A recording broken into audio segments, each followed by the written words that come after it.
ক'ত পৰিৱৰ্তন হৈছে? পৰিৱৰ্তনটো হোৱা নাই না। আগত যেনেকৈ আছিল 17 বছৰ কালত BPF যেতিয়া চলাইছিল তেনেধৰণেই আছে, কোনো পৰিৱৰ্তন হোৱা নাই। পৰিৱৰ্তন হৈছে নিজৰ পৰিয়ালটো পৰিৱৰ্তন হৈছে, আমাৰ ৰাইজৰ কাৰণে কোনো পৰিৱৰ্তন হোৱা নাছিল।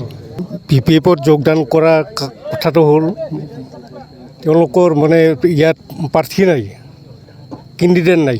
তাৰ কাৰণে যেতিয়া নেকি জিকিব, জিকাৰ পিছত VCDC মানে হেৰি কৰিলে তেওঁলোকৰ BJPৰ ফালৰ পৰা কোনো নাই। মানে বৰ্তমান যিটো চৰকাৰ চলাই আছে মানে BJPৰ কোনো হেৰি নাই।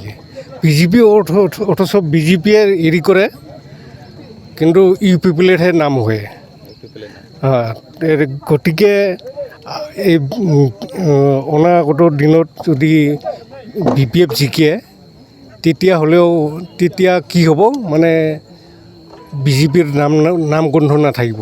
মানে হেৰিটো দিব, স্থানটো দিব, কিন্তু হেৰিটো নাথাকিব। মানে ওচৰত চবেই BPF ইয়াতে, গতিকে মই অকলে BJP হ'লেতো নহ'ব। লগ সমনীয়া পাব লাগিব, হেৰি কথা বতৰা পাব লাগিব, হেৰি কৰিব পাব লাগিব। গতিকে সেইকাৰণে মানে BPFত যোগদান কৰিলোঁ আজি।